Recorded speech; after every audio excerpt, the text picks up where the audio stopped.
Chapter 22. "What exactly is the point of the blindfold?" Tidus asked, holding the thick strip of cloth Dasha had handed him. "To help you focus on using time sense instead of your eyes," Dasha said, already tying a blindfold around her own head. Tidus, Helix, and Zion watched her. Dasha had brought them out to a garden courtyard surrounded by spider lilies and moonflowers. Zion lounged across one of the stone benches, cocking an eyebrow at Dasha as she sat down, blindfolded of her own accord, on the flagstones. "Okay, but, Dasha, you know we've all met you, right?" Helix said. "And you telling us all to blindfold ourselves feels like a trap." "Do any of you have any better ideas?" she quipped. Tidus hated to admit she was right. It was a good idea. He just didn't like the part where they were doing it in the proximity of Zion in particular. But he would have preferred to try this out entirely alone first. Blindfolding himself here would make him so exposed. Just the thought of it made it hard to breathe. Helix eyed the blindfold in his hand, then Zion warily. "So we're blindfolded, and then just, meditate and try to figure out time sense?" he asked. Dasha shrugged. "Kinda," she admitted. "I know you would all rather do this alone like psychopaths, but it's harder to see this stuff without someone nearby." At her words, an idea sparked to life in Tidus' mind. "Actually," Tidus said, putting a hand on Helix's arm to stop him from putting on his blindfold, "I do have a better idea, at least to get started with. How about this? You two can try Dasha's idea. Helix and I will go try something I've been thinking of, and we can compare notes later." Helix's ears perked up at the idea. Dasha pulled up her blindfold to glare at Tidus. "You know we aren't going to sabotage your chances at this. We're a team, whether we like it or not," she said. "Sure," Tidus said. Dasha scrunched her nose, and he could tell she knew he wasn't convinced. That was fine. "And we can regroup later, when at least one of us has figured stuff out." "Whatever." Dasha pulled her blindfold back down. Her tail flicked out and smacked Zion between the eyes. "Participate," she snapped. "I'm not blindfolding myself with the two of them giving me those looks." Zion gave them a pointed look through their magenta lenses. "Don't worry, we're leaving," Tidus said. He started through the garden, and Helix kept pace with him, tail lashing excitedly. "Okay, so what's your idea?" "When I was first trying to get a grip on timecasting, meditation was ridiculously unhelpful," Tidus recounted, thinking back to his time on the Epoch's Echo. Almost a year ago now. It felt like a lifetime had passed. What finally got it to click was a sparring match. "Makes sense. The pressure was on," Helix said, then paused, squinting at Tidus. "Wait, are you suggesting we spar blindfolded?" There's a reason I didn't want to say it in front of Zion. Tidus fought the urge to duck his head. He could practically hear the sneering voice, even though Zion didn't know what they were going to do. And he definitely didn't want Zion showing up to watch and mock them. "I never took you for a sulphur-blooded maniac, Antirrhinum," Helix said, grinning widely. "We don't know if it's even a good idea yet." Tidus shrugged and looked away. "We might just end up blindly punching each other with nothing happening other than looking like idiots." It was just the only thing he could think of, and it got them out of having to be blindfolded anywhere near Zion. At least for today. "Only one way to find out," Helix said. Tidus stood across the ring from Helix, the blindfold enveloping his sight, and with only 2 days left to their deadline. He reached out to the flow of time, not pulling on the past or future, but sending a soft ripple into the present. The blindfolds had slowly allowed both of them to focus on the present and the flow of the time particles that surrounded everything. The trick, really, had been letting that awareness settle into helpful information, like where things were. Helix crouched low in a fighting stance, his shimmering form shifting with the movement, like a golden mirage on the desert. The dagger at his hip shone with a bright white light. Tidus lunged first, rushing forward with an attack, and Helix dodged, dropping to the floor and rolling out of the way. Elation surged through Tidus as he changed course, aiming his next attack toward Helix's back, trying to predict where his feline partner would dodge to. The blow glanced off Helix's side before the other boy retaliated with a knee to Tidus' ribcage. Tidus stumbled back, laughing. Helix jumped up, pumping his fist. "I got it," he said. "I got it. I can see you. I know. Shit, this is incredible." "Right," Tidus said. "I wonder if invisibility would even conceal someone from this. Can anyone hide from time sense? I mean, we probably have to practice more before it can sense some things, like more detail. Your face gets blurry every time you move. Maybe we should just go blindfolded everywhere to practice," Helix said, his tail lashing out, leaving trailing fans of gold shimmering behind every movement. "I bet we'd get really good at it that way." Tidus bit his lip, his gut twisting at the thought of walking through the cathedral halls, relying only on his time sense. Of knowing other students would be looking at them, sizing them up, but not being able to see the looks or read the subtle shift of their bodies. Except if they did get good enough at this, maybe he would be able to see all that without needing his eyes. It would be a temporary kind of uncertainty. He could already see well enough to at least know if someone was directly attacking him, so he wouldn't be in any more danger than usual. Maybe.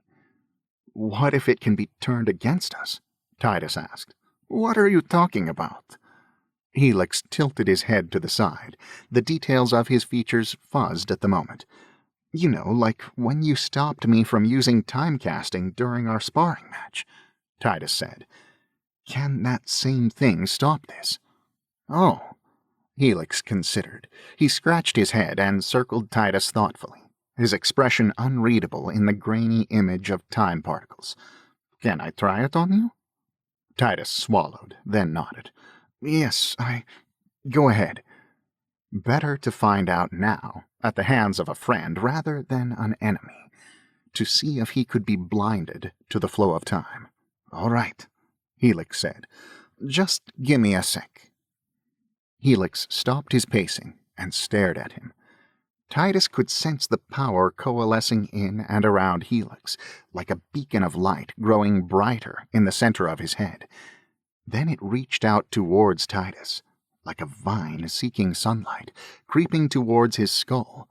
He resisted the urge to flinch back, instead clenching his fists and standing his ground. Tidus braced himself for blindness, for a pressure on his mind like his brain itself was being squeezed. The tendril of power touched his forehead, and Tidus felt nothing. Maybe Helix was being cautious, so that he wouldn't immediately make Tidus' nose bleed like last time when Tidus had fought it. They both stood in silence for a moment. Tidus held his breath. "Shit, I don't think it's working. Wait, that's a good thing. I don't think it... Wait!" Tidus stopped Helix, lunging forward and grabbing him by the shoulders, his heart pounding in his chest. "Don't stop. Keep whatever that is. Hang on to it. Just shut up." Rude? There it was, just like when he had first met Muse, on his first day being introduced to the Omni Tempore. Words projected directly into his mind. Tidus found the place where Helix's power made contact with his own and focused on it, on sending a thought back through. "Can you hear me?" Helix screamed and fell backwards, arms flailing. He landed hard on his back, clutching his hands over his head. What the void-sucking hell just happened? Tidus laughed and sat down next to Helix, but carefully kept up the connection. I think you connected our brains. He sent the thought with his mouth firmly shut, so he was sure he wasn't accidentally speaking out loud. He could feel Helix's breath quicken next to him. We can think to each other now. Pretty awesome, right? Shit. How do I stop broadcasting my thoughts? And how the bolide do I control this? Oh, Sedna, now I'm just cussing in Tidus' head and he's going to hate me. Tidus laughed and pulled back enough to cut the connection, detaching himself from the thread of power Helix had apparently panicked too much to withdraw himself. "I cut the connection," he said when Helix's voice stopped coursing through his mind. "You can calm down now." Helix sprawled on the floor like a rag doll and threw one arm over his still blindfolded eyes. "Sorry," he groaned. "For what? That was so cool. I mean, yeah, knowing how to send only the thoughts you want to hear will be really useful. But do you realize what this means? That we still don't know if someone can forcibly block time sense? Because whatever I did was definitely not that?" Helix asked. "Well, that's a fair point," Tidus conceded. "But no, it means we are going to crush the other team." Helix sat up at that. "They might have figured it out too," he said. "Yeah," Tidus agreed. "But either way, it means we don't have to give away our plans. We can coordinate what we're doing without any eavesdropping, and we don't need line of sight." "Okay, yeah, you're onto something," Helix said. "We'll need to figure out how far we can reach with this sense." "I think your idea might be the right one," Tidus replied.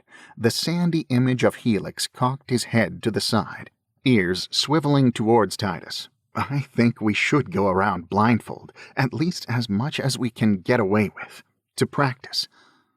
Don't you know, my ideas are always the right ones," Helix said, lashing his tail. Then he sighed, shoulders slumping. "But we should also go make sure Zion and Dasha have this figured out. We're a team of 4, after all." Tidus groaned but stood. "Yeah," he agreed with a sigh. "Let's go find them. Probably making out in the gardens."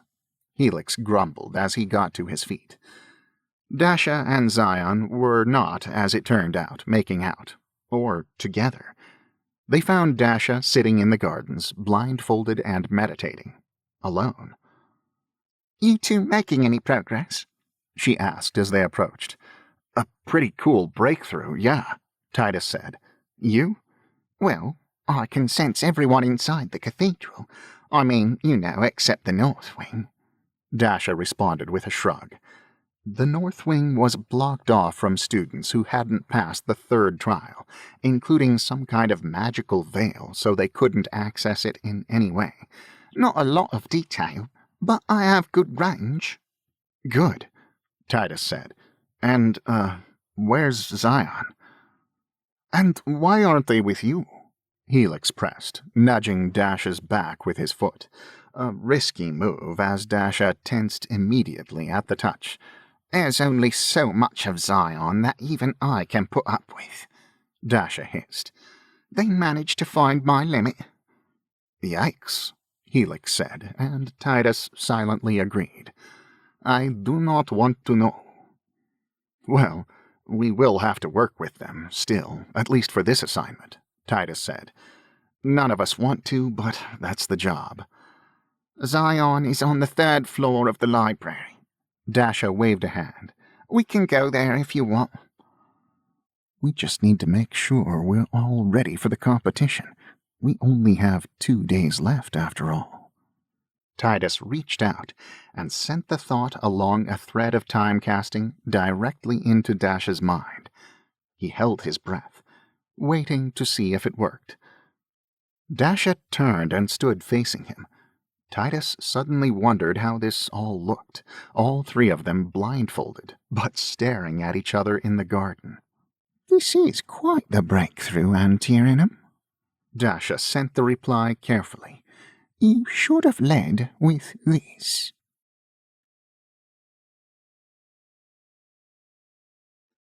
Chapter 23. The architecture of the cathedral spread out around Tidus, shimmering with the particles of time that clung to every surface, detailing every engraving. Every doorway, window, and gargoyle stood out in bright gold. This morning there was no class in the lecture hall.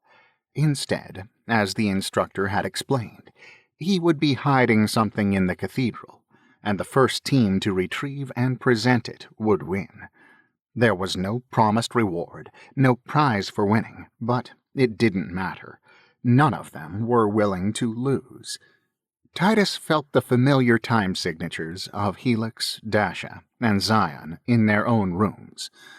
They all awaited the signal that they could depart. "I'll keep an eye on Lynn and Jazz," Tidus said, sending the thought through the tangle of threads between himself and the rest of his team. "Helix, do you have a lock on our target?" "You know it," Helix responded, his grin audible even through the thought stream. "I've got a lock on Mored and Celia," Dasha said. "The target is in the east wing, in the smallest room on the 5th tower floor," Helix said. Inside Tidus' room, a light by the door flashed green. It was time. All of them raced into action, sending thoughts, impressions, and directions across their web as they went. Tidus rushed to intercept Lynn and Jazz, who were already making a beeline for the east tower. "Zion, help me intercept Lynn," Tidus thought. The tall Arindin rounded a corner and came face to beak with him, her feathery wings spread wide. She leapt over Tidus, tilting her head in an avian smirk, but Tidus kept going. Jazz was his responsibility now. He didn't have the reach to stop Lynn, not when the ceilings at the cathedral were all 30 feet high. Behind him, he sensed Zion's arrival, and the Astron reached out their hand, lighting up with a different energy, not time-casting, but the lightning plasma of the Astron's native starfields. A starburst barrier flashed into existence, and Lynn bounced off it with a screech. Tidus' heart pounded, and he shifted his attention entirely to Jazz. He was alert to Helix's signature in the back of his mind, steadily getting closer and closer to their target. Ahead of him, Jazz seemed to sense him coming and diverted down a side hallway, a servant's passage. Tidus grinned and backtracked 5 steps. As much as the others might make fun of him for being a barren son, it served him well now. He recognized the ever-so-slight shift in pattern for a hidden staff passage in the building and opened it now and stepped inside. In a matter of a dozen paces, he had cut off Jazz's route to the east tower. Her form hesitated ahead of him in the dark. They couldn't see each other with their physical eyes, but through the flow of time every movement was clear. The details pulsed and faded in rhythm with Tidus' heartbeat. Jazz couldn't get past him until she left the servants' passages, and even with time sense, those were unnavigable by a novice. Zion had Lynn pinned down in the corridor, keeping her back with starburst barriers, and Dasha. Tidus shifted his focus to Dasha and found her with Celia, and his heart hiccuped. Where was Mored? "I've got company." Helix's frantic thoughts came through the web. As he thought it, Mored's time signature flashed into existence ahead of Helix in the east tower. How did he do that? Where did he come from? Why didn't we see him? The tangle of confused thoughts crashed into each other, and Tidus grimaced against the headache it provoked. It didn't matter how it had happened. What mattered was that Helix didn't have the lead anymore. Jazz had retreated down the servants' passages, looking for an exit to let her get around Tidus. Good. Let her stumble. Tidus turned and sprinted towards the east tower. And new problem. Helix chimed in over the telepathic web. The target is on the move.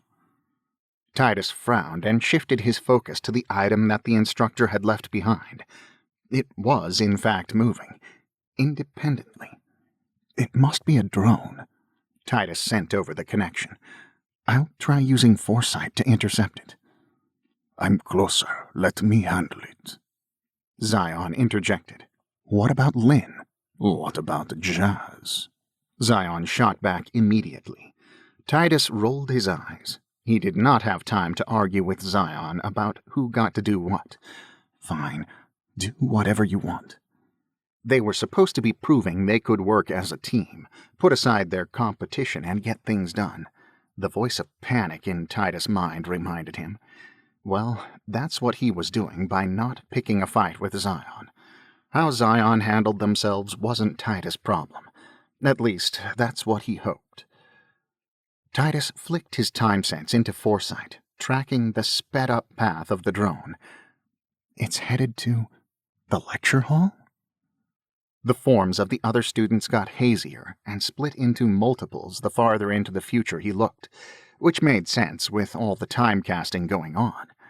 But the drone made a steady path towards the lecture hall, only being successfully intercepted in a handful of possibilities that Tidus saw. Not if I get to it first, Zion said, their haughty tone making its way through the psychic link. It made Tidus want to gag. He shook his head and adjusted his course, emerging from the servants' passage next to a pair of older students who stared at him. Tidus ignored them and ran for the lecture hall. The instructor was in there. If it returned to him without either of the teams snatching it, they would all fail. There would be no winner, just 8 miserable losers. Adrenaline spiked through Tidus' veins, and he ran faster. The rest of the students were closer now, both teams converging around the drone. But Tidus would be the first one to the lecture hall. He would be the last defense, their last chance at stopping it before it returned to its master. Tidus slid to a stop in the doorway, catching himself against the frame and turned, ready to receive the drone. It sped around the corner. It was only about the size of a hat, with numerous spindly legs skittering it around on the floor like a grotesque mutant spider. Tidus crouched down to scoop it up.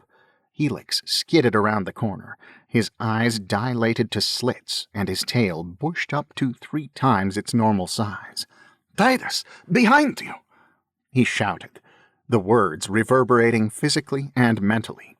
Tidus grabbed the drone. In the same moment, a time signature flashed in his awareness, directly behind him. Mored. The burly, brick-skinned student wrapped one arm around Tidus' neck and yanked backwards, throwing Tidus over his shoulder and choking off his breath. With his other hand, Mored grabbed at the drone. Tidus tightened his grip, dark spots dancing in his vision. Helix shot to them in a blur, slamming Mored with a flying tackle. The 3 of them, plus the drone, tumbled to the ground, impacting the marble with heavy thuds. Tidus' skull cracked against the floor, and his vision swam further from reality. He squeezed his eyes shut and focused purely on the time sense. It was still, as far as he could tell, accurate. Tidus curled around the drone with his body, shielding it from Mored's rough grasp. Helix dug his claws into Mored's shoulder, hissing and tugging to get Mored off of Tidus. Mored grabbed Tidus' arm, seeming to ignore Helix entirely, and pulled. Tidus screamed. The connective tissue of his shoulder burned, like every fiber was being split and frayed. Mored was going to pull his arm out of its socket. That's enough, the instructor finally said. His voice wasn't stern, not like the warning Tidus would expect anywhere else for a fight gone too far. Because this wasn't a fight gone too far, was it? Even as casual and bored as the instructor was, Mored and Helix immediately released each other and stood. Tidus rolled onto his back and gasped for breath, still clutching the drone to his chest, Sweat beaded over his face. At the door, the rest of the two teams tumbled in, out of breath, and eyes alight with bloodlust. They stilled when they saw the fight called off, disappointment shrouding each of their faces.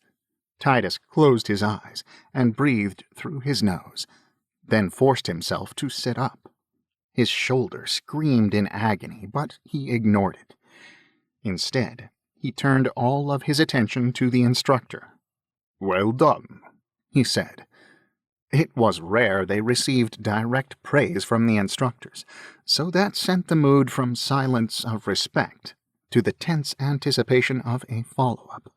"You all managed to, in a manner of speaking, work as part of a team. More importantly, you demonstrated the ability to sense the flow of time at an acceptable level. As such, you will be departing for your second trial in 2 days." Tidus gaped. Dasha stifled a gasp. Helix's tail lashed excitedly, almost hitting Tidus in the face. "Prepare yourselves," the instructor said, then turned to leave the room. He flicked his wrist and clicked his tongue as he did so, and the drone slipped out of Tidus' grasp and skittered up to its master, crawling up his leg and back before coming to rest on his shoulder, like a single pauldron. Tidus cautiously got to his feet, keeping his left arm as immobile as possible, since every movement sent another shock of pain through his body. Mored turned and left, giving Lynn a high five on his way out. Zion was already gone. Dasha bounced into the room. "Yes, second trial. Let's go," she shouted. She punched Helix and Tidus both in the shoulder, and Tidus cried out, his vision going white. "Dasha," he hissed. "That's the arm Mored just tried to rip off of my body." Dasha grimaced and stepped back. "Whoops," she said. "My bad. Well, good luck, you two." She turned and left, tail flicking about behind her like an overexcited dragonfly, and she was gone.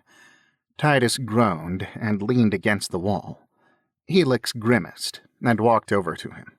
"Here, I should be able to help with that," Helix offered. He reached out one arm toward Tidus' shoulder and held up the other in front of Tidus' face. "Bite down on the sleeve."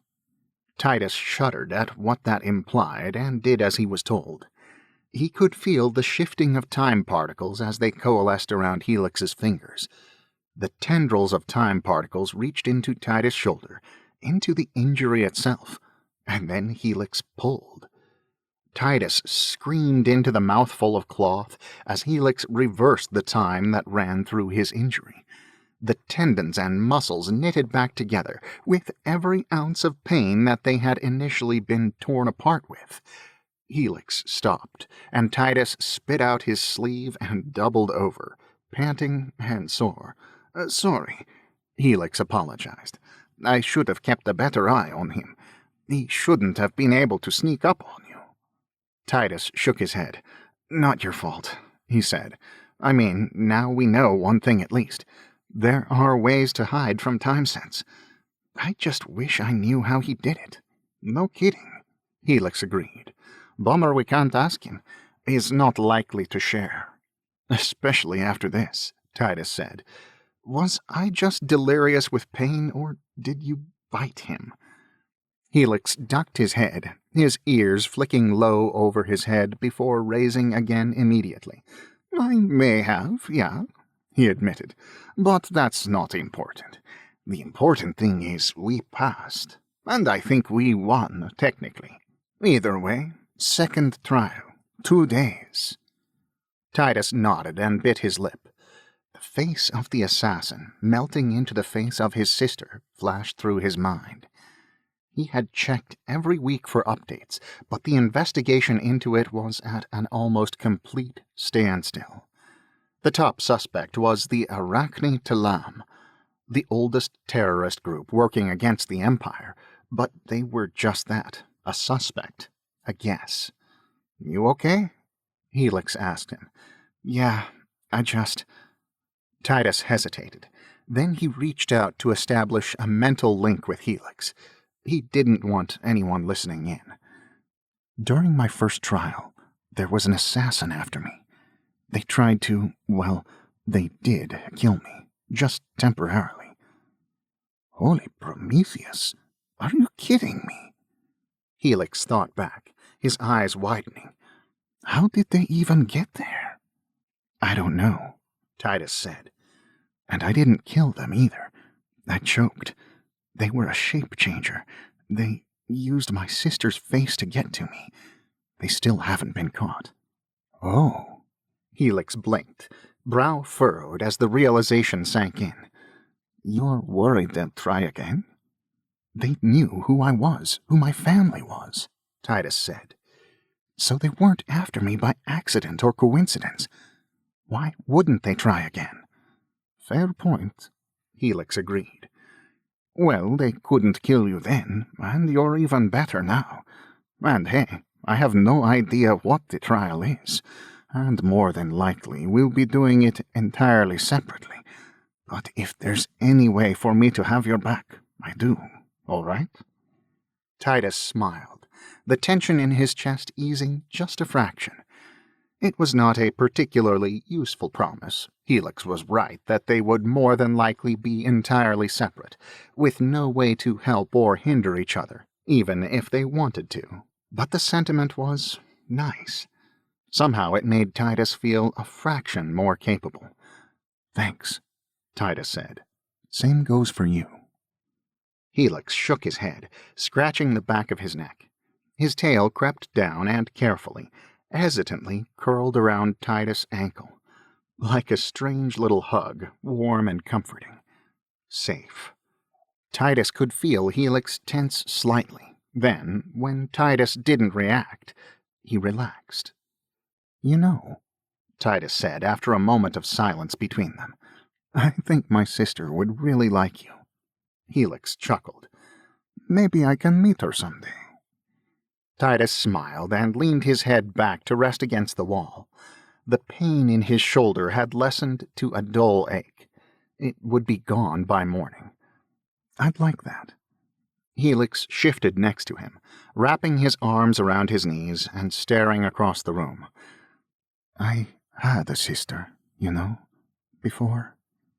The thought came through like a whisper, like something Helix barely allowed himself to think about even in the privacy of his own mind. Her name was Dandelion, Helix said after Tidus didn't respond. Tidus didn't know how to. Everything he thought of sounded flat and fake. I wish our sisters could have been friends. Yeah, Tidus responded. This, at least, was genuine. Me too.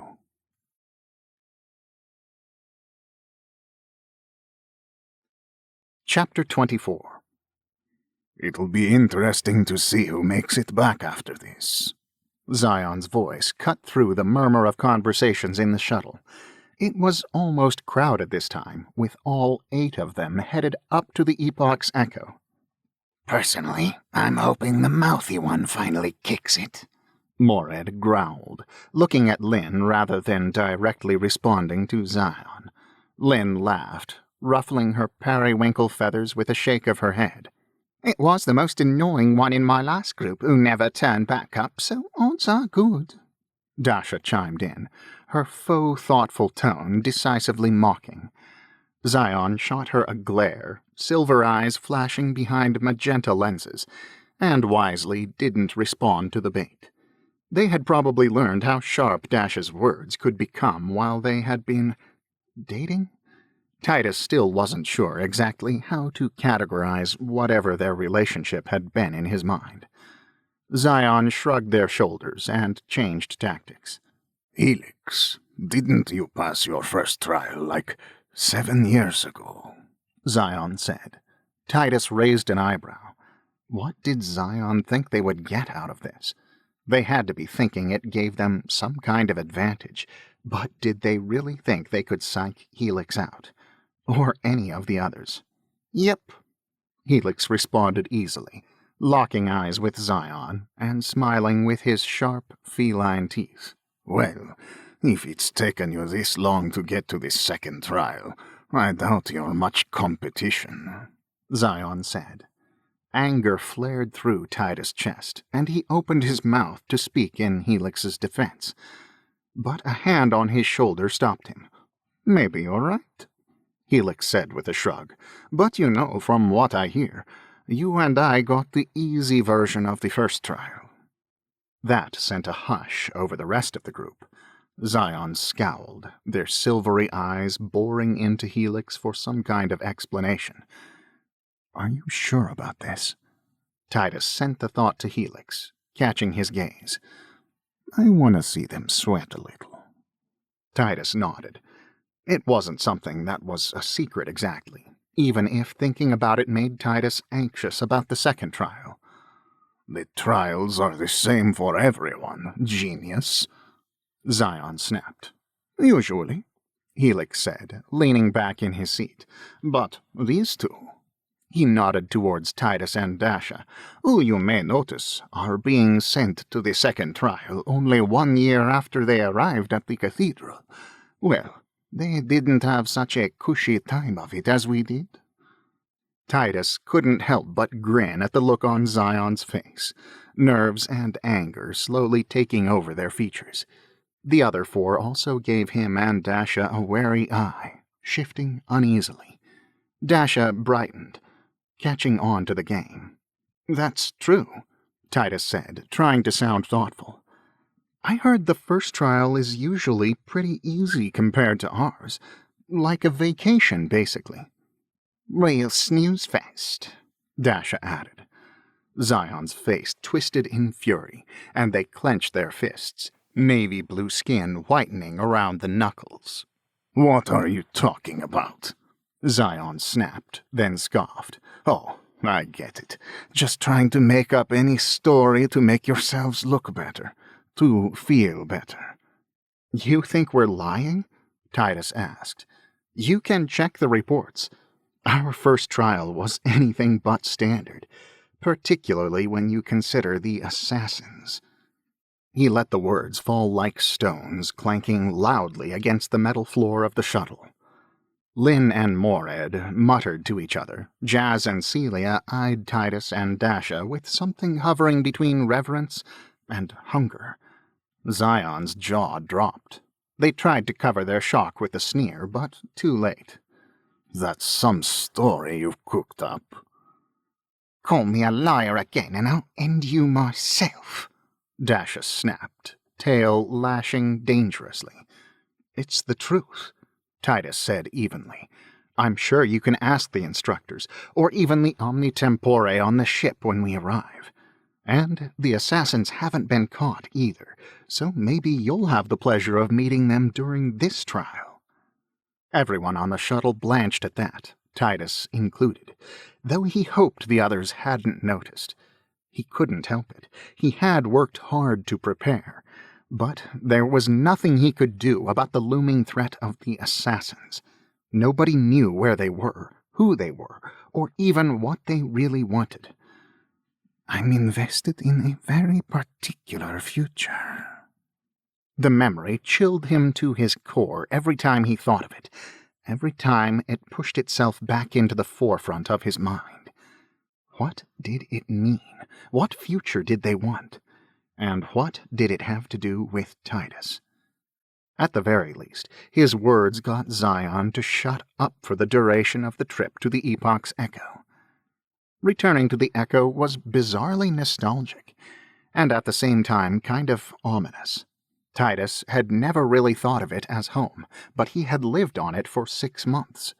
The first time he had come to the ship, he had just learned about his abilities. He had died 3 times and lost his brother in the end. Not to death, but to a hurt he still hadn't been able to unravel and mend. Tavarius had been alive then. When Tidus had returned to the ship after his first trial, he had already been so different from the kid that had left home. Older, more jaded, and scarred in ways that went deeper than skin. And now, well, he was happier at least, not nearly as alone and scared as the previous 2 versions of himself who had boarded this ship. That was better, he thought.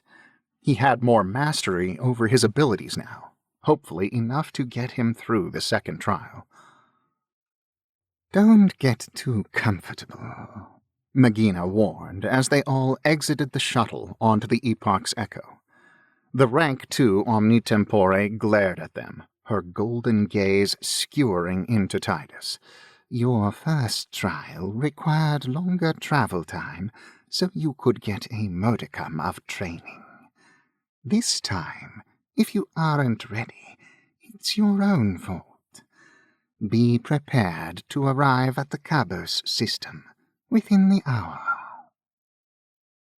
The first thing that Tidus thought when he landed on the surface of Cabos 1 was that he was going to be sick. The Cabos system was a series of planets rocketing around a massive black hole, or what was thought to be a black hole, and was suspected to contain a void rift at its very center. The planets circling were so close to the strange phenomenon that time itself was pulled into an accelerated rate. Tidus wouldn't be affected himself, wouldn't age to death while he was here. Magina had assured them all before sending them down. Being a Timecaster meant rules applied differently to them. But everything else around Tidus rocketed through time at a dizzying pace. Plants grew and decayed like a time-lapse video. Creatures were born, lived, died, and rotted to bones, so fast he could barely register what was happening. His task was simple, of course. It was always so simple in words, easier said than done. That had never been such a poignant phrase to Tidus before he'd started the Omni Tempore training. It could have been their motto at this point. All he had to do to pass this trial was activate the beacon to signal he was done. The beacon was encased in an aptly named time capsule to protect it from the time dilation that surrounded them, and threatened to scramble Tidus' brain every time he blinked. Tidus tried to walk forward, but time moved at such a pace that the ground itself was constantly shifting, and when he tried to catch his balance on a tree, the damned thing rotted away at his touch. The beacon wasn't holding still either, moved along by the shifting of the terrain. Oh, right, and that wasn't even taking into account the weather. The climate had been thrown into a ridiculous cycle of chaos. Rain pelted Tidus, then hail, then a blast of dry air. The shifts were so sudden and drastic they sucked all the air out of Tidus' lungs and left him gasping like a stranded fish. The bright side to all of this, such as it was that the assassin that had come after him wasn't a Timecaster. The shape-changer wouldn't be able to come after him while he was on Cabos 1. So all he had to do was pass the trial, exactly the way the Omni Tempore had planned. Tidus reached out and tried activating foresight, but the speed everything moved at turned it into a sandy blur, spiking pain through his head. He dropped foresight immediately. All right, that wasn't going to help. Tidus struggled to push forward, pulling his feet out of the sediment constantly collecting, trying to fossilize him in a matter of minutes. How was he supposed to get to the beacon if both he and it were constantly buffeted by this insane monsoon? How was timecasting even supposed to help him? It was all too much. It was too fast. He needed everything to stop. Tidus blinked, then grinned. That was it. That had to be it. He knew how to move himself through time, how to move time backwards through specific objects like puppet strings. He could sense the flow of time, and even battle other timecasters for control. This was the next logical step. Stopping time. Tidus closed his eyes and opened his mind, letting the flow of time around him paint a picture, as breakneck as it was, spinning around him. He forced himself to ignore the details, not focus on specifics, not even himself or the beacon. Instead, he let the sense of time spread out like a blanket, as far as it could reach. the same way he had done when he needed to track someone through the cathedral. Tidus took a deep breath. A quick check assured him the area he covered reached the beacon, as long as he acted before it was moved farther away by the shifting of the landscape. He gathered together every bit of energy he had, every ounce of force he could muster, and poured it all into the field of his focus. It worked. Tidus felt his grip latch on to the particles of time and freeze them in place. Time stopped. Everything stopped. The animals around him were frozen in place, in time. The plants no longer aging and decaying faster than he could make use of them. Tidus opened his eyes. All he had to do was keep a hold of this until he could reach the beacon. Tidus took a step forward, and a flash of heat ripped through the air.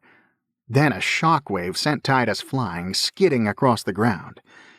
At the impact, he lost his grip on the time freeze, and time started up again with a frenzy.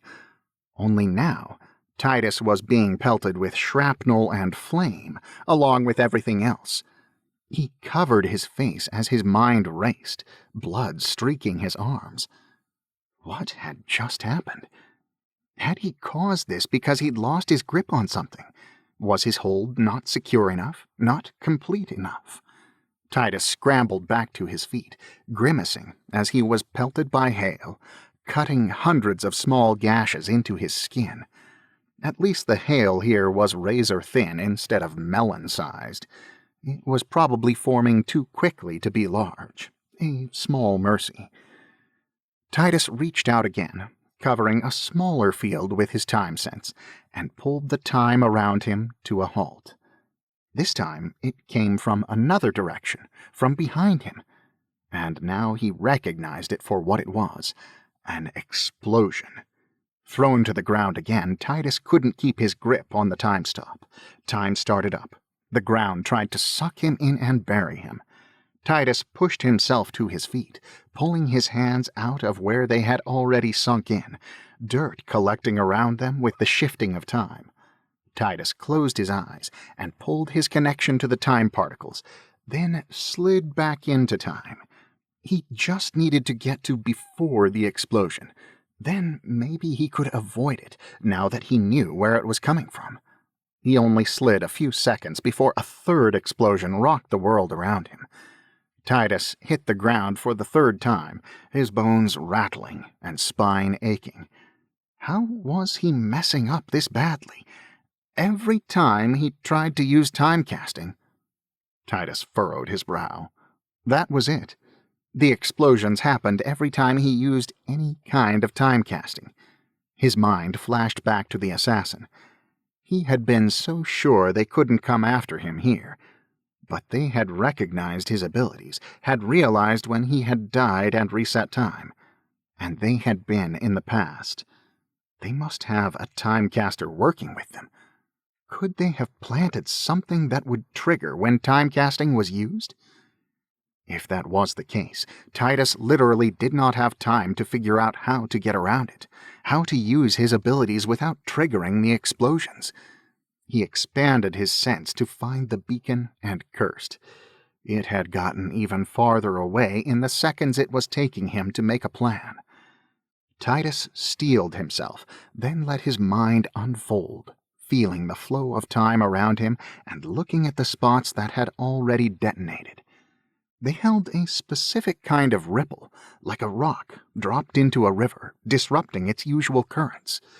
He focused in on that, and more started lighting up around him, but fainter, like those stones were suspended just above the current, brushing the river's surface and ready to splash in at the slightest provocation.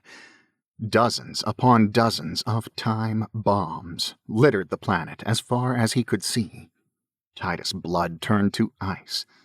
They had prepared for him thoroughly. Were the other students facing explosions too? Was Helix? Tidus' gut clenched.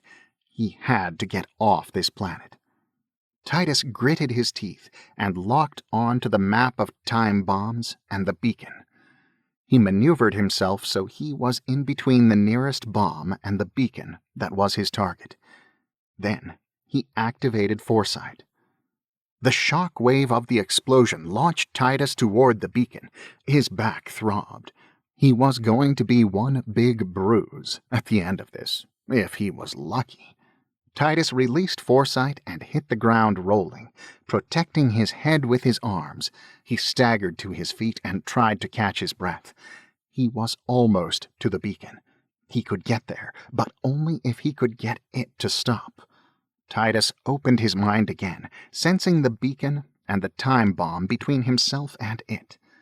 Tidus gritted his teeth once more, then pushed all his energy into stopping the time around him. Time stopped. The bomb exploded. Tidus held his focus against the forceful impact of shrapnel cutting into him, and grabbed onto the time bomb.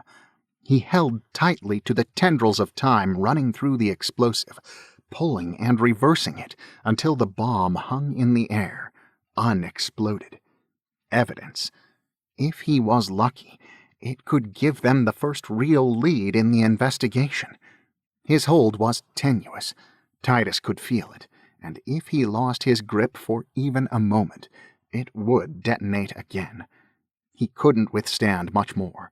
He could already feel blood loss affecting him, and the sharpness of pain in his left arm and leg told him at least one bone was broken. Tidus staggered to where the beacon floated, suspended in time much like the bomb he now held onto. He reached into the capsule and activated it. Every inch of his body shook with effort as he held the time stop around the bomb, keeping it encased in its own pocket of isolation. The rest of time around him moved at full tilt, buffeting him with wind and debris. Tidus sank to his knees. They needed an intact example of the bombs, and if he let it explode now, this close to him, he would die. Dirt and stone and decaying plants started to encase his legs, climbing up his body. Tidus prayed the Omni Tempore would retrieve him soon.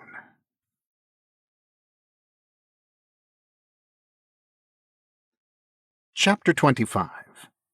The new golden tattoo on Tidus' left arm thrummed with power. It was different from the first one, the ribbon around his right arm. This one was a pattern of runes inside circular frames, like a sleeve of clock faces. It reminded Tidus of the painting of the Emperor in the entry hall. There was no speech this time when he and the others returned and received their new tattoos.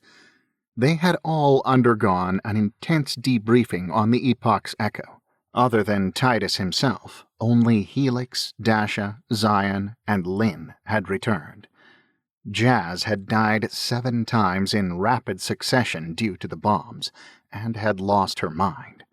Mored and Celia had vanished in the chaos. Tidus suppressed a shudder at the memory of the moment when only 5 of them had returned. The bomb he had retrieved was being analyzed, and Tidus could only hope it would provide some clue. Because whoever was targeting the Omni Tempore training trials was dangerous. Dangerous enough they had either killed or kidnapped 2 Omni Tempore trainees. Possibly 3, if they were responsible for Tavarius. The Omni Tempore were the elite, even among the 8 angelic legions, one of the most formidable branches of the entire Dotharan military. Targeting them like this, successfully interfering with the training, shouldn't have even been possible. If the Omni Tempore could be targeted, then nobody in the entire empire was safe. That truth hung like a noose around Tidus' neck, heavy and foreboding. No one was safe. Until the terrorists were found and destroyed, everyone he cared about was at risk. Kiun, Ilaria, everyone. The savants put the finishing touches on the tattoos and withdrew, all of them as wordless and expressionless as ever. Dasha disappeared from the room immediately, followed quickly by Lynn and Zion. Even Zion didn't seem to have any more taunting to pull out of their ass at this point. Not after Tidus had been the only one to bring back an intact time bomb. Not when all of them were now grappling with the existential threat of the terrorists. Their silence wouldn't last, but for now it was a relief. "We should celebrate," Helix said, slinging his arm around Tidus' shoulder as they walked out of the room. Tidus flexed his arm and rolled his shoulder, the new thrum of power buzzing under his skin. He didn't feel particularly celebratory. He was still left sore and raw from the explosions, despite the healing spells that had been applied to him. "I don't know," Tidus said. "I kind of just want to see the results of the bomb investigation and see if I can find anything there." Helix sighed and slumped his weight onto Tidus, making him stumble. "Listen to yourself. We need a recharge and a reset," Helix said. "Trust me. Running full speed ahead will not get you anywhere. You'll end up stuck. You did something awesome and retrieved an intact time bomb. That's the best lead the entire case has had. And we both passed our second trials. That was ridiculously exhausting, and I definitely almost died. Let's do something that doesn't have anything to do with those stupid terrorists, our lessons, so we can come back later, ready to do it right." All right, Mr. Pep Talk," Tidus replied. His muscles relaxed just a fraction. He wanted to dig in and find answers, not let a single moment go to waste in finding the terrorists. But a part of him knew Helix was right. If Tidus kept pushing himself, he would burn out. He couldn't accuse Helix of being lazy either. He was far from it. Helix just knew his own limits and seemed to have some grasp of Tidus' limits as well. He was infinitely grateful to Ilaria for giving him the push to let Helix in. It really was so much easier with someone to lean on. "I've got an idea," Tidus said. "Come with me to visit my family." Helix stopped where he was, almost falling over when Tidus took another step forward. Tidus turned back to look at him and saw Helix standing stock still, even his tail, his pupils dilated so wide they took up his entire visible eye. Tidus took care not to laugh, but waited for Helix to speak. "Really?" Helix asked. "I mean, you don't mind? I won't be intruding? You think they'll—" "What, like you?" Tidus grinned. "Of course they'll like you. And I wouldn't invite you if it would be intruding. Besides, you've asked so much about where I grew up. Wouldn't you like to see it?" Helix grinned back, and a low rumble came from his chest. Tidus blinked, then recognized the sound. Helix was purring. "That's a great idea," Helix said. "I was already planning a visit for this week," Tidus said. "It's the Day of Blood, after all. I haven't had a chance to spend it with them since... before." "Oh, right," Helix murmured, his mood falling somewhat. Tidus realized his mistake at once and shifted his weight. "If you'd rather not, we can visit another time," Tidus suggested quickly. "It doesn't have to be for the Day of Blood, if you'd rather." "No, It's just I've always had to observe it on my own," Helix said. "I think it'll be nice to be around other people. I mean, people who aren't just—" He gestured around them, and Tidus nodded. If he hadn't been able to save his family, observing the Day of Blood would be miserable. The dedicated day for memorializing and mourning those who had died earlier than a natural death would have occurred had always been more of a formality to Tidus than anything else, until he had watched people he loved die, and he had brought them back. The cathedral wasn't a place he would want to observe the Day of Blood in if he was mourning. The cathedral was magnificent and sacred in its way, but when it came to honoring personal memories, nothing held a candle to home. Helix didn't have a home to go back to. He'd been too young to save his family, the way Tidus had. Tidus could offer a substitute, even if nothing could replace what Helix had lost. "All right, let's go submit new travel plans," Tidus said, shoving Helix so he stumbled out of the spot he had been rooted to. Helix sprang back to life and darted off for the main hall. Tidus followed, opening up his comm screen and sending a message to his parents to let them know of their plans. Kyun's name stared up at him from the list. He had sent a few letters to Kyun over the past months, but his brother hadn't once responded. It felt like a lifetime since he had last spoken to his brother. His heart ached with the reminder of the absence. He just wanted the chance to set things straight, to show that he had made good use of his life, his opportunities. Finally, Tidus opened a message to Kyun and typed a few quick sentences. Not much, just letting him know he hoped to see his brother during the Day of Blood. He couldn't force Kyun to talk to him, but he clung to a thin thread of hope.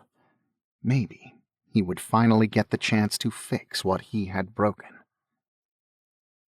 Tidus couldn't help but smile as he watched Helix. The Olethron had his face pressed up against the window of the planet shuttle, tail swishing excitedly as he watched the passing of the landscape outside. They had skimmed over the ocean in a little over an hour, and now the glittering red sand of Roth Zura unfolded around them. Kyun hadn't responded to Tidus' message, but he could see it had been received. The stone towers of the Antirrhinum estate came up on the horizon, and Helix cursed under his breath. "You really are a rich bastard," he said, shaking his head. "You seriously lived here?" "My childhood home is called an estate. You shouldn't be this surprised," Tidus said with a grin. "Okay, but seriously, how did you not spend your entire childhood lost in that thing?" Helix asked. He turned around and slid down his seat. "I got lost plenty when I was little," Tidus admitted, "but Iris gives pretty good directions. She's the estate AI." "This explains so much about you," Helix said, leveling Tidus with a serious stare. Tidus raised an eyebrow. "Like what?" "So much," Helix reiterated, then laughed at Tidus' expression. "Very descriptive," Tidus said flatly. "Get up. You're about to meet my family. You'll want to make a good first impression." "See, that right there tells me even if I tell you what I meant, you just won't get it," Helix remarked. But he got up and followed Tidus to the shuttle door just before it opened. Tidus shot him one last appraising look, but didn't have a chance to say anything else because the door was opening, and there was his family. His entire family. His parents stood there smiling. Ilaria was jumping with excitement. And just behind them, standing awkwardly and avoiding Tidus' gaze, was Kyun. Tidus held his breath as he and Helix stepped off the shuttle. "This is Helix," Tidus said, gesturing to his friend. "He's in training with me. He's a great friend. Helix, this is my father, Tidus Antirrhinum, my mother, Akira, my brother Kyun, and my sister, Ilaria." He indicated each of his family members in turn, and was glad when Helix returned the polite bow each of them gave.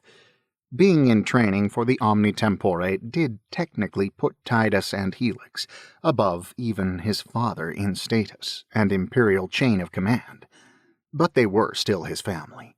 He couldn't bring himself to feel all that far above them, really. "It's a pleasure to meet you," his father said, stepping forward and extending a hand to Helix, who took it eagerly. "You too, sir," Helix replied, giving an awkward smile. I appreciate the invitation. Tidus is a great friend." He stammered over his words and glanced at Tidus at least 6 times during the few words he got out. Tidus thought maybe he should have coached him a bit more before arriving, so he wouldn't feel out of place. But Helix had always acted so naturally at ease it hadn't occurred to him. We're glad he has such a good friend in you as well, the Baron said, smiling kindly. Tidus' mother stepped forward and embraced him and then Helix, but Tidus didn't hear what she said to him. His gaze fixed on Kiun, who had finally looked at him. His brother looked awkward and stiff, but also unwell. There were shadows under his eyes that Tidus didn't remember, and he didn't like it. Ilaria ran up to swing from his arm and talk his ear off, but he gently pulled her off and asked her to wait. She turned her full attention to Helix instead. Tidus left his friend to the metaphorical wolves of his female relatives and walked slowly towards his brother. "Hey, I'm glad you're here," he said. Kiun sighed and looked away. "I couldn't exactly cancel my plans to come home for the Day of Blood," Kiun muttered. "Not on such late notice." The words carried a sharp sting, and Tidus bit his lip. "I hoped, well, that it meant you weren't still so upset," he admitted. "What? You think I just needed time to get over it, like I could just forget and move on?" Kiun hissed, low enough his voice wouldn't be caught by any of the estate surveillance. Tidus flinched, the memory of the last time they had spoken returning to his mind in vivid detail. He had hoped Kiun just needed time, that things would get better. Apparently, he had been wrong. "Can we talk about it?" Tidus said. "I've learned a lot since then. I think we should talk about it. Not right now, but—" Kiun sighed heavily and rubbed his hand over his face, taking off his glasses to do so. Tidus realized he was almost as tall as Kiun now, and that startled him almost as much as the forlorn look in his brother's eyes. "Fine," Kiun said. "We can talk. Tonight. Glass Dunes." Tidus nodded, a small spark of hope igniting in his chest. This was his chance at last to get his big brother back, to straighten things out, explain that it wasn't really blasphemy or a defiling of his gifts. He could finally wipe clean the dark stain that Kiun saw on him. Maybe things would never be the same, but at least it would be better than their previous parting. It had to be better than the horrible, betrayed look Kiun had given him a year and a half ago. "Just do me a favor," Kiun said. "Don't bring your friend." "Of course," Tidus agreed. "When I said we should talk, I meant us, just us." "Good," Kiun said. He sighed and turned away, and Tidus let him go. Better to let it be for the moment. It was clear that even the short exchange had taken a lot of energy for Kiun. Tidus hated being such a source of pain for his brother, such a disappointment. He just hoped that after tonight things would be better.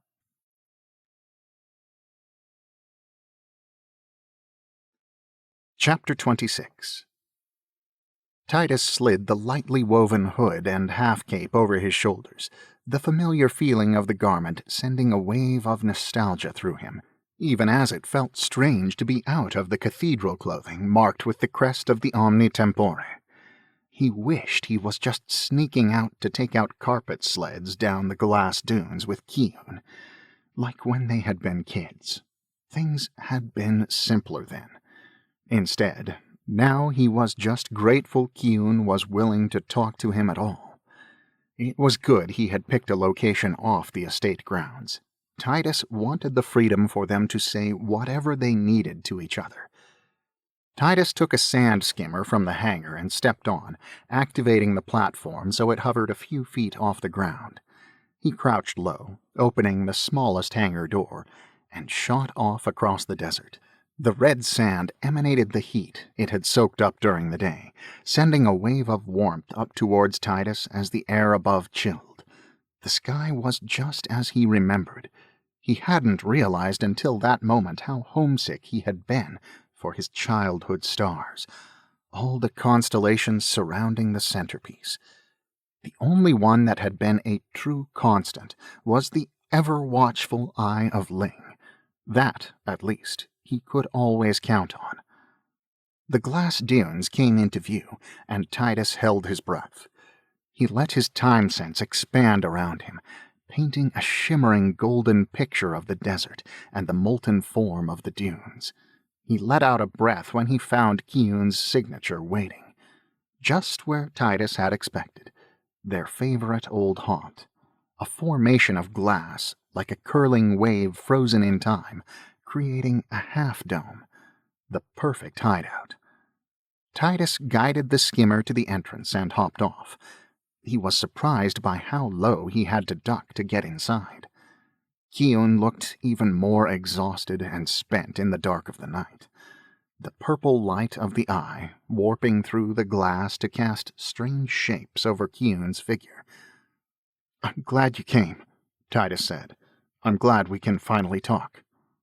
Kiun sighed heavily, his shoulders sagging, and he sat down, sliding a few inches on the glass until his knees were pulled up to his chest. It made him seem younger and more vulnerable, like somehow Tidus had become the older brother. He didn't like the thought of that at all. "What do you want to talk about?" Kiun asked, his voice dead. Well, anything, really. Anything you need to talk about," Tidus said. All the words that had built up inside him over the last year and a half fizzled out in that moment, when confronted with the chance to speak to his brother, but finding only this empty specter of who Kiun used to be. Just how much of a gulf lay between them. Just how badly had he really let his brother down. "I just want to fix things between us." Kiun sighed again and rubbed his eyes. "There's nothing to fix." "Oh, and I guess that's why you haven't spoken to me in over a year? Because everything's fine?" Tidus regretted the sharpness of his tone as soon as the words left his mouth. He resisted the urge to slide back a few moments in time to fix it. With his luck, Kiun would notice something was off, and it would only make things worse if Tidus was manipulating the conversation with the very same time-casting that had caused this mess in the first place. "I didn't say everything was fine," Kiun snapped back.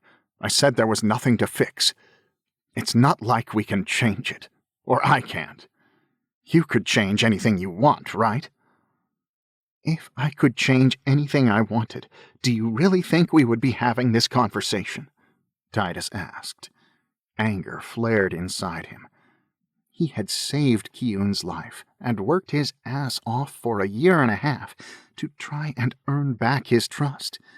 He had given him space, had learned to control his time-casting so he wouldn't make the same mistakes again. But Kiun was unwilling to look past that one day. Would anything be good enough for him? "Why couldn't you, huh? Mom and Dad don't remember. Why couldn't you?" Kiun stopped himself and gritted his teeth, looking away. Tidus took a deep breath and tried to steady himself. Frustration still boiled under his skin, but he held it back. Maybe he could salvage this. "I'm sorry," he said. "I didn't know how back then. I didn't know. I'm better at it now. I've learned a lot. If it happened now, I would be able to do so many things differently. But back then, I just couldn't. I never meant for Ilaria to remember or for you to find out. I can't go back that far now to change it. It's complicated, but even Timecasters have to live with consequences." Kiun didn't respond to that. He didn't even look at Tidus. The silence stretched out between them, thick and bitter. Tidus sighed. "I don't regret it," Tidus said finally. "All right? I'm sorry you have to know about it, and I'm sorry that you have a problem with it. But I am not sorry for what I did.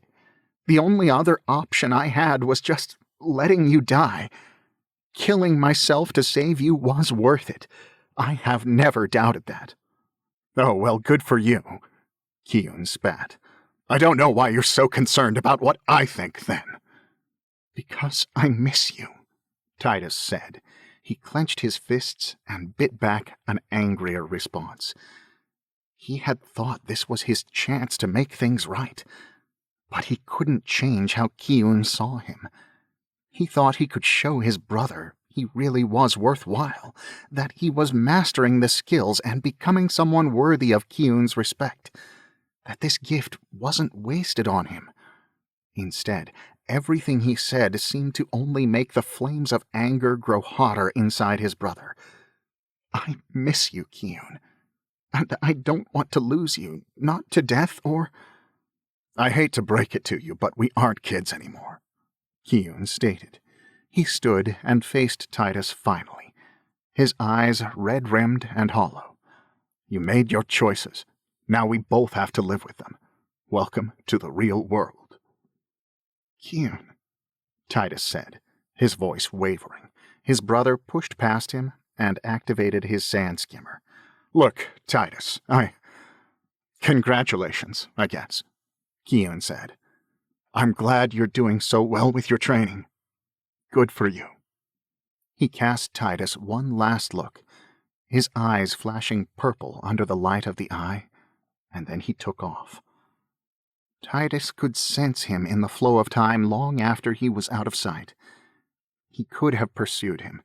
Hell, he could have reversed time around them to bring Kiyun back that way if he wanted. But he let him go. Tidus sat down on the smooth glass and put his head in his hands. He sifted through all of Kiyun's words, searching for a clue to where he had gone wrong. Why this was so insurmountable. How could Kiyun not understand?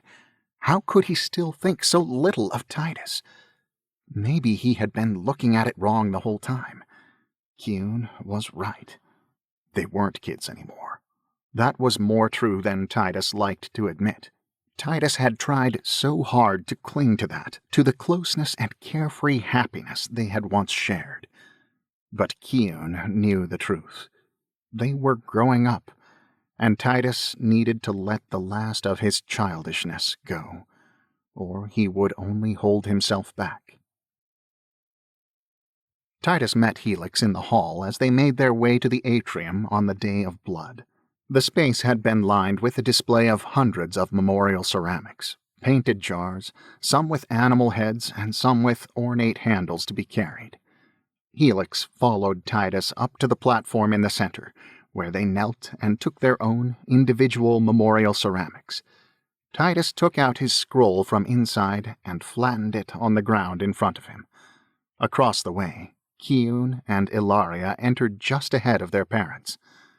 Tidus ached to look up at Kiyun, to search his eyes for any sign of reconciliation, but he kept his gaze fixed on his scroll. Helix took one of the black quills from the pot of blood-red ink and began scratching his list of names. You okay? Helix's voice prodded in his mind, and Tidus snapped his eyes back to his own scroll. Helix was writing the names of his family. Distracted, Tidus thought back. My talk with Kiyun didn't go well. I'm sorry, Helix thought. He knew how much Tidus had been hoping for in this conversation. Tidus sighed and took his own quill, carefully writing a list of names from military deaths he had looked up that morning. He paused the quill in its movements. Should his own name be on this list? The memories of his deaths flashed through him, and he tensed his muscles against the spasms and held back a gasp. But no, this observance was to mourn someone who was lost. He wasn't lost, he had just died. I don't know how to fix it, he thought. If he still hates me so much after this long. I wish I had some ideas for you, Helix thought back. Don't worry about it, Tidus silently responded. At least, not today. There was a pause as Helix rolled up his scroll and sealed it into his memorial ceramic. Thanks. The last thought he sent over was like a whisper. Tidus dipped his quill in the ink, then added the name Dandelion to the end of his list. He blew on the ink to dry it, then rolled up the scroll and sealed it inside. He had never met Helix's sister, but it felt proper to write her name down. At least she was someone he cared about, even if he only knew her through Helix's memories. It was more than he could say about the faceless, meaningless names he had looked up.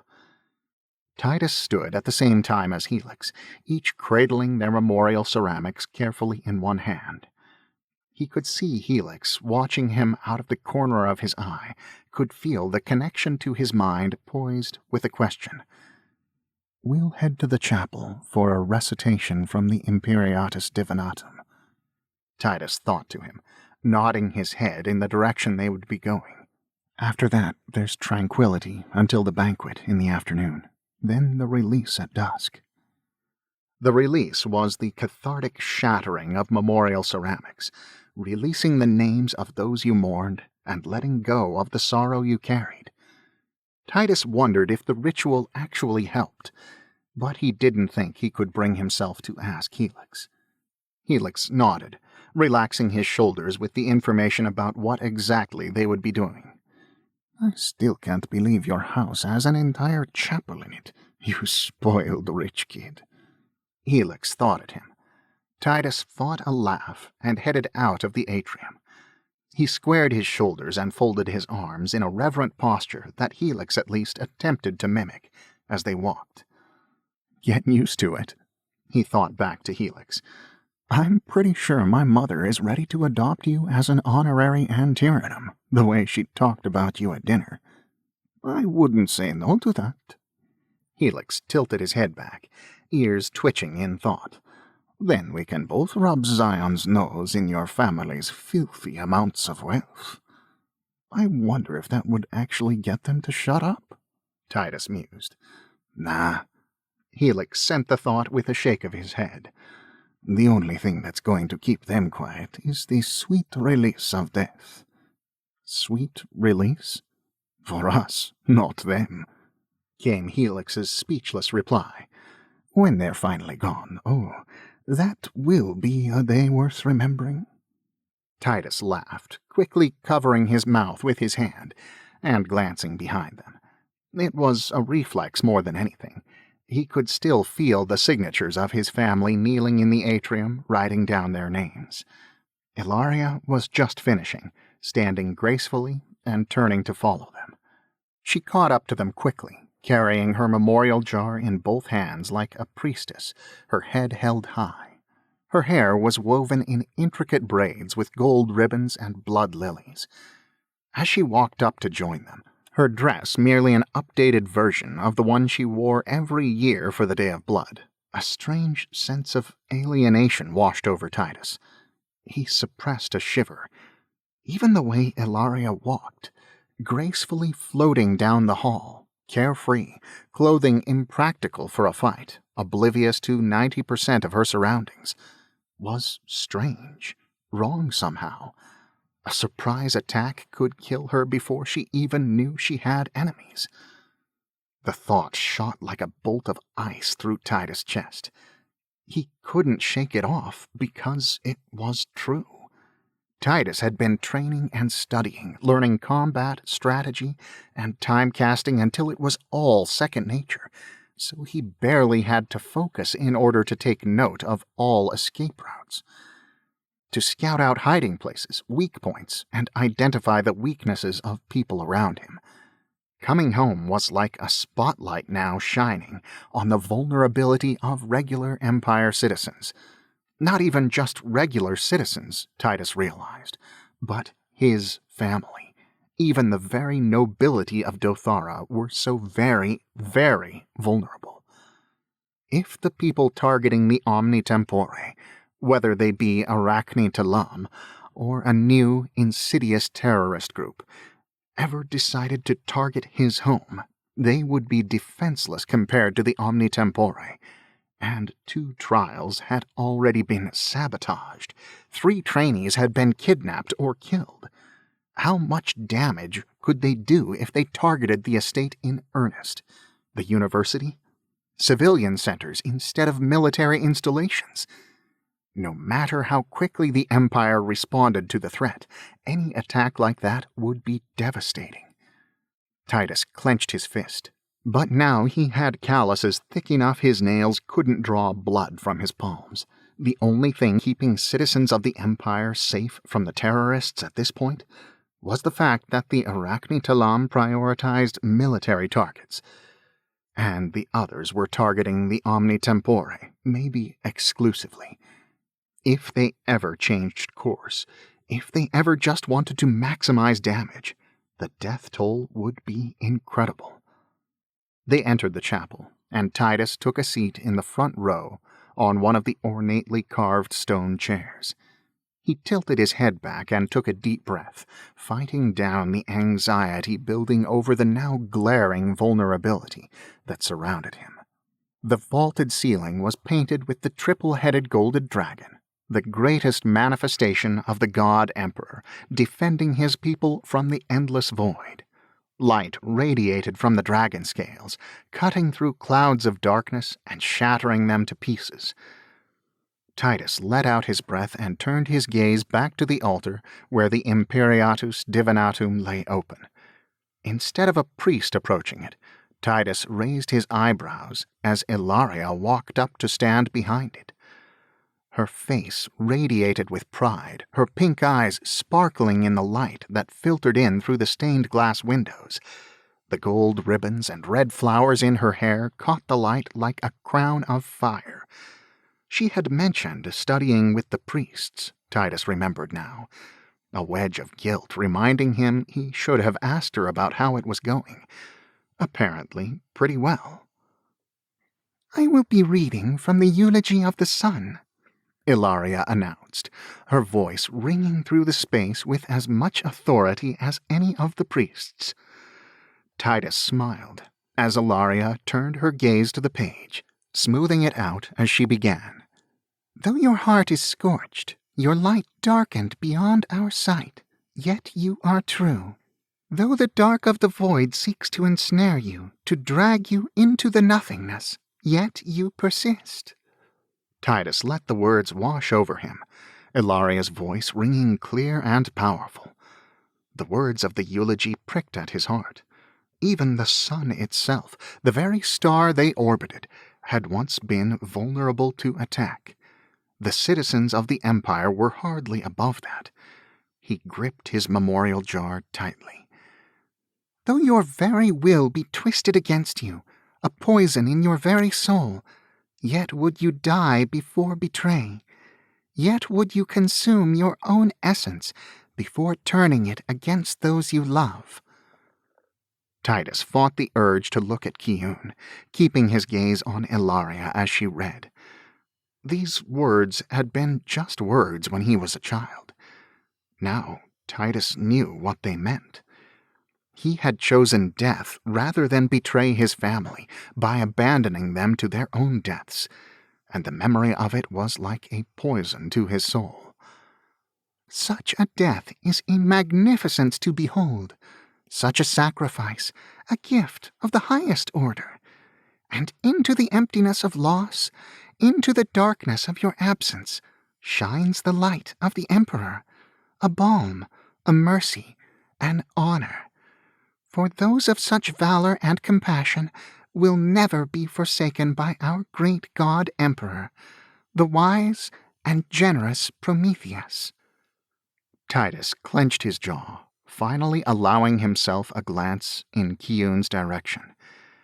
His brother's eyes were fixed stoically forward. The darkness of his absence was like a hole carved out of Tidus' chest. But maybe Kiun was right. Maybe that was a sacrifice Tidus had to be willing to make. Maybe it was just time to grow up.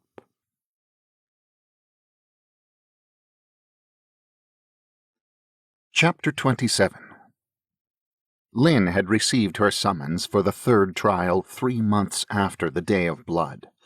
1 week later, she returned, the feathers around her neck shimmering gold, and a shroud of silence hanging over her.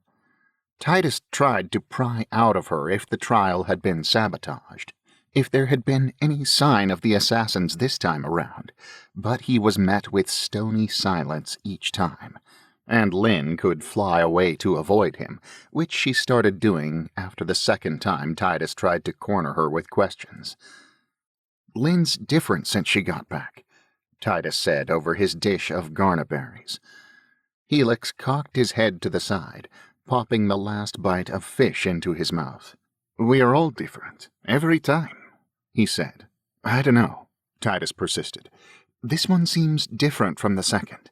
More intense, I think."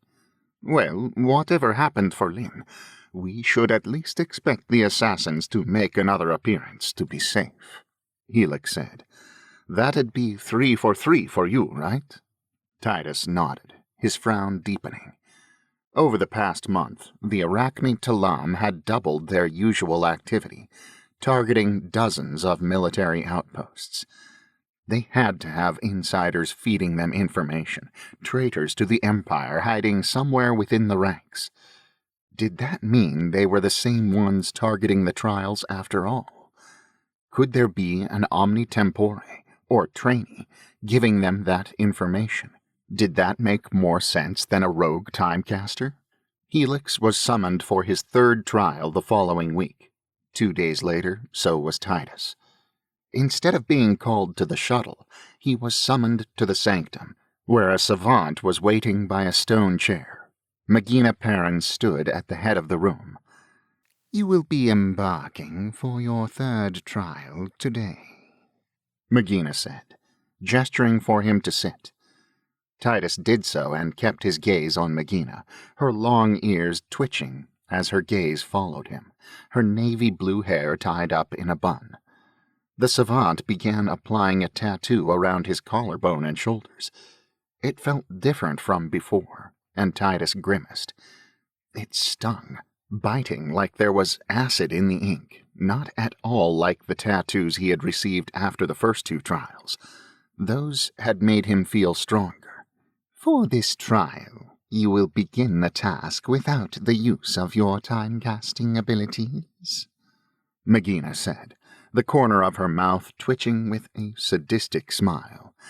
"You have become reliant on time-casting, as is natural.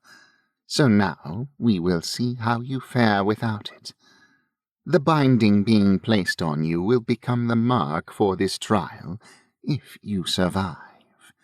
You will receive further instructions when you arrive at your destination. Be aware the block on your abilities is complete. If you die while your abilities are blocked, you will not enter the timescape, and you will not be able to reset time and try again." Tidus felt his heart stop, every inch of his body tense at the words. The savant completed the tattoo that completely encircled his neck, a noose of ink and enchantment. The moment it was completed was like having a limb cut off. He could no longer feel the movement of time particles, could no longer feel the ripple of possibility in the air. It was like the room had gotten smaller, as his sense of the cathedral vanished into nothingness. Tidus couldn't get a full breath of air. His vision shuddered, and he blinked rapidly. He gripped the arm of the stone chair he was in, glad he was sitting as the world tilted around him. The loss of time-casting filled his entire body with a sickening sense of wrongness. "Gather your senses," Magina said unsympathetically. "Then make your way to the Epoch's Echo. June will take you to your trial location and give you the final details." Tidus got to his feet, still gripping the arm of the stone chair as his vision swam. He closed his eyes and took a deep breath, and after a moment, things steadied out enough he could at least risk letting go of the chair for support. He straightened, taking careful note of his balance, then gave Magina a respectful nod. "Thank you," he said. He took deliberate steps out of the room, trying to remember how to walk, how to exist in the world without time-casting. His heart raced with the absence of the abilities, like he was stuck in a constant state of being startled. June was waiting for him on the Epoch's Echo. The rank 29 Omni Tempore was tall and serious, with 2 sets of arms, all crossed over his chest. June watched him with his piercing golden gaze, and spoke only a handful of words as they embarked. With the use of the Void engine, it was only a few hours before they arrived at the planet of Alcrin. "Before I retrieved you for the trial," June said, "I placed a singularity on the surface of Alcrin." Tidus managed to catch himself before he gasped audibly at that. Singularities had fascinated him since the first time he had learned of them. Temporal anomalies Timecasters could create that acted as a conduit between realities, a link between the past, present, future, and possibility itself. "Your task is to find and resolve it before it fades." "Resolve it?" Tidus asked, hardly daring to believe the words. Resolving a singularity meant letting it into your mind, gleaning information and power from it. Then his heart skipped a beat anxiously. His time-casting was blocked. He wouldn't be able to interact with it at all without getting rid of that. What about... He almost asked, but bit his tongue when June grinned at him wickedly. "Your powers are restrained at the moment," June agreed. "If you succeed, then by the time you return to this ship, that will not be the case." Right. They would never give him a clue as to how he was supposed to accomplish the task. The whole point of the trials was to force them to learn or die. And if he died at all during this trial, that was it. Everything would be over. All his work would go to waste. He would be marked as a failure, permanently, irrevocably, worthless. Tidus set his jaw and nodded. "I can do it." He sounded more confident than he felt. And by the way June laughed, the older Timecaster could tell. "You have 3 days. June said as the shuttle doors shut, and he sent it down to the planet. Tidus stood staring at the closed doors, heart hammering madly in his ribcage. 3 days. He only had 3 days to not only figure out how to break through a magical seal on his powers, but to find and resolve a temporal singularity. The shuttle landed within minutes, and Tidus exited into a murky swamp, the air thick with mosquitoes. The shuttle immediately left him behind, and Tidus shuddered. He instinctively pulled at time sense and foresight, and the absence of power left him dizzy. The sounds of the swamp echoed around him, deafening and cacophonous. From somewhere in the foliage, thick enough he couldn't see through it, a low growl emanated. Tidus wrapped his fingers around the hilt of his golden dagger, familiar and perfectly shaped for his grip. It was the only asset he had, and even it felt cold and dead without his sense of time to connect with it. His heart beat a death march in his chest, and he kept an eye in the direction of the growl as he moved away from it. With the harsh sting of the binding on his time-casting, his mind catalogued everything around him that could possibly kill him with new awareness. Snakes, leeches, and who knew what else could be lurking in the calf-deep water he was wading through. The plants themselves could be carnivorous, or poisonous if he got hungry enough to test it out in the next 3 days. The predator that growled at him likely had vicious teeth and claws to rip through his delicate flesh. Even the mosquitoes could be deadly if they carried the wrong diseases. Tidus had never been more aware of his mortality in his entire life, not even before he had discovered his time-casting powers, or the first time he had died. He steeled himself and set off through the swamp. He had survived for months on Scarlon during the first trial. He could survive a few days here. He had to. The problem would be locating the singularity in time. If he could access time casting, he would be able to sense it easily. A singularity would stand out even more brightly than the beacon on Cabos 1 had, even more than if another timecaster were on the planet with him. He could find it if he could just break through the seal.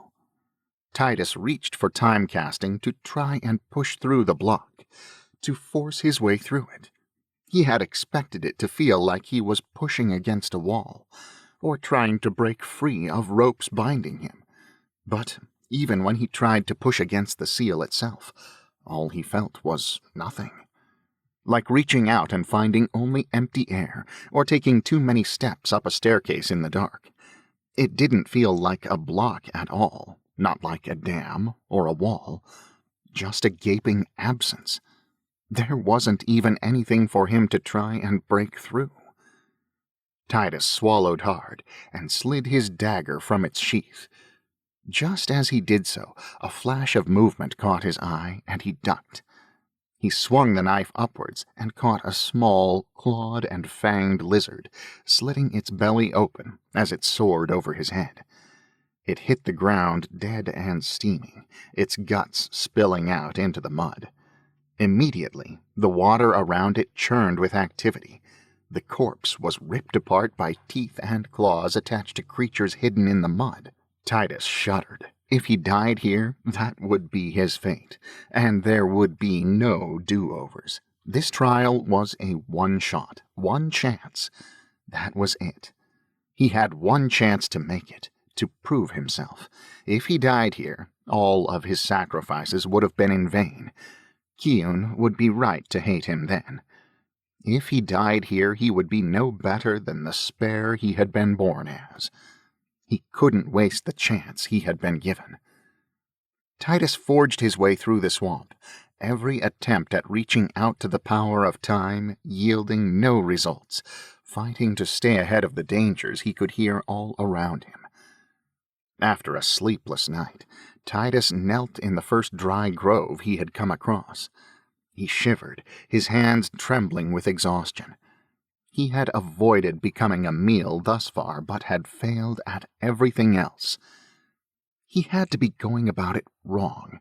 Yes, that was it. There must be another way. Tidus had studied harder than anyone else. He had to know the answer. He couldn't expect to just be able to reach for it and have it fall into his hand.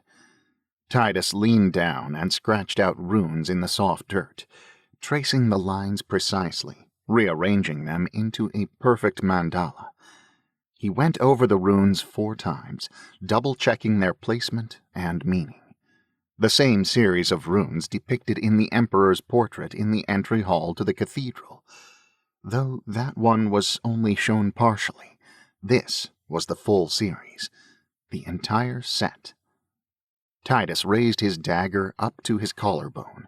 The unrelenting ache of the binding tattoo throbbed on his skin, burning, leaking fatigue into his bones. He pressed the tip of the knife into his flesh. He felt it draw blood and let out a hiss of air between his teeth. He kept his eyes fixed on the mandala he had drawn and fought to keep his hand steady. A conduit circle, an arrangement of runes that amplified power and created a pathway for it. It would break the binding. It would undo whatever the savants had done to him. Tidus clenched his jaw to keep from shaking and held back every shudder and twitch his body yearned for against the pain. Slowly, meticulously, he carved the runes into his body. They had to be perfect, had to be precise to have any chance of success. Tidus measured his breathing and kept his hands steady through the pain. Blood trickled down his torso in horrible red stripes by the time he was finished. The only mirror he had was the golden blade itself, and it wasn't meant for precise reflections. Tidus could only trust that he had done it correctly, that it was accurate. This was one more thing he would only get one chance at. Tidus let out a slow breath, then reached out for the particles of time. The swamp around him hummed with life, the croak of frogs, the rustling of tree-dwelling creatures. And nothing happened. No surge of power, no breaking of the seal, not even painful backlash to his attempt. It was just nothing.